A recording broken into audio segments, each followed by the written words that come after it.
हुआ ना कि तुम्हारे घर पर आने से मम्मी ने नई चीज़ों को अपनाना सीख लिया। हाँ बहुत अच्छा हुआ, लेकिन तुम्हारी मम्मी की सोच अभी भी नहीं बदली। अरे वो खुद मेरे कमरे पर कब्जा जमा कर बैठ जाती है और मुझे बाहर चारपाई पर सोने के लिए भेज देती है। देखो साफ साफ कह रही हूँ मैं, आपकी मम्मी चारपाई पर सोए या बेड पर, मुझे उससे कोई प्रॉब्लम नहीं है, लेकिन मैं अपना बेड किसी के लिए छोड़ने वाली नहीं हूँ। अरे ठीक है, शेयर करने तक भी ठीक था, लेकिन उन्होंने तो मुझे मेरे कमरे से बाहर निकाल दिया। देखो अब ये ना मुझसे और बर्दाश्त नहीं होगा।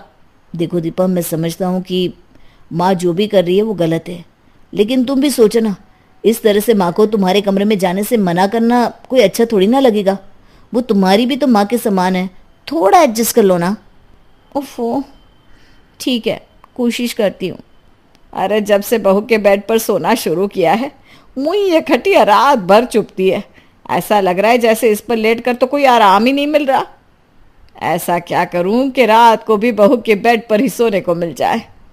अगले दिन, अरे बहू पता नहीं क्या हुआ, रात से मेरी कमर में बड़ा दर्द है, जरा सा भी झुका नहीं जा रहा। हाय रे मेरी कमर। अरे माँ, ऐसा क्या हो गया अचानक? चलो मैं आपको डॉक्टर को दिखा देता हूँ। अरे नहीं नहीं बेटा, ऐसा कुछ नहीं है कि डॉक्टर के पास जाना पड़े, बस थोड़ा आराम करूंगी ना तो ठीक हो जाएगा। वैसे भी अभी तो इतना तेज दर्द है कि हिलने का भी मन नहीं हो रहा। ऊपर से ये खटिया इतनी नीचे है कि झुककर उस पर बैठा भी नहीं जा रहा। अरे गोली मारो ना इस खटिया को। आप चलिए मेरे कमरे में बेड पर आराम करिए, ज़्यादा झुकना भी नहीं पड़ेगा और उस पर कमर सीधी रहेगी तो आराम भी जल्दी मिलेगा। मुकेश सहारा देकर माँ को अपने कमरे में ले जाता है। जब से विद्या के कमर में दर्द हुआ था, दिन हो या रात, अब तो वो बहू के कमरे से बाहर निकलने का नाम ही नहीं ले रही थी। ये सही आइडिया लगाया मैंने, बिल्कुल तीर सही निशाने पर लगा है। अब मैं आराम से यहाँ सोऊंगी और ये बहू सोएगी मेरी चारपाई पर।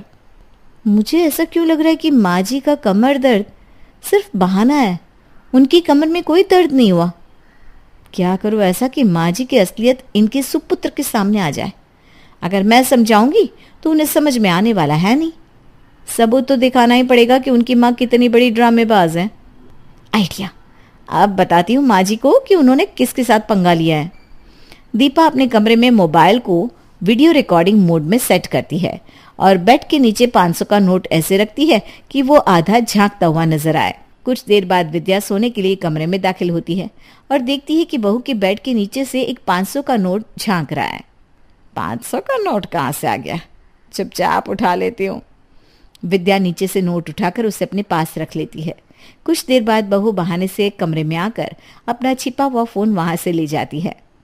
अब आया ना ऊंट पहाड़ के नीचे। अब ये वीडियो मैं मुकेश को दिखाऊंगी, उन्हें भी तो पता चले कि उनकी माँ कितनी बड़ी ड्रामेबाज है। मेरा बेड हथियाने के लिए कमर दर्द का झूठा बहाना करके बैठी हुई है। शाम के समय जब मुकेश लौट कर घर आता है, उसकी पत्नी उसे माँ का वीडियो दिखाती है। ये तो पहले ही पता था कि माँ जी नाटक कर रही हैं, लेकिन मैं जानती थी कि अगर बिना सबूत के आपको कुछ भी कहूंगी तो आप यही समझोगे कि मैं आपकी माँ से चिढ़ती हूँ, तभी ऐसा कह रही हूँ। अब आप अपनी आंखों से देख लो कैसे पैसे देखते ही माँ जी दर्द भूल कर फटाफट नोट उठा रही है। माँ जी से तो ठीक से हिला भी नहीं जा रहा था, फिर ये कैसे? देखो दीपा, शायद माँ को बेड पर सोने में आराम मिल रहा है, इसलिए वो ये सब ड्रामा कर रही है। अब खुद इतने साल बिना सोचे समझे बेड के नाम से चिढ़ती आई है, इसलिए खुलकर कह नहीं पा रही है कि उन्हें अब चारपाई पर सोने में कंफर्टेबल नहीं लग रहा।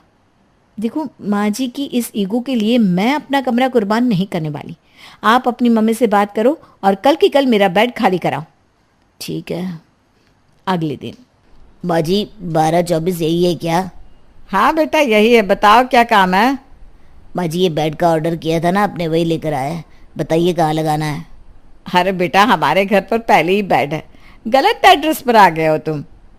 कोई गलत एड्रेस नहीं है, बिल्कुल सही पते पर आए हैं ये लोग, और ये बेड मैंने आपके लिए मंगवाया है। अरे बेटा मैं तो चारपाई पर सो जाती हूँ, क्या जरूरत थी इसकी? अब से नहीं सोना है चारपाई पर, अब आपको हमारे साथ कमरे में कूलर की हवा में सोना है। अब बस भी करो ना माँ, स्वीकार क्यों नहीं कर लेती हो कि आपकी भी इस नरम मुलायम गद्दे पर सोने की आदत हो गई है। बेटे की बात सुनकर विद्या ने अपना सर झुका लिया था।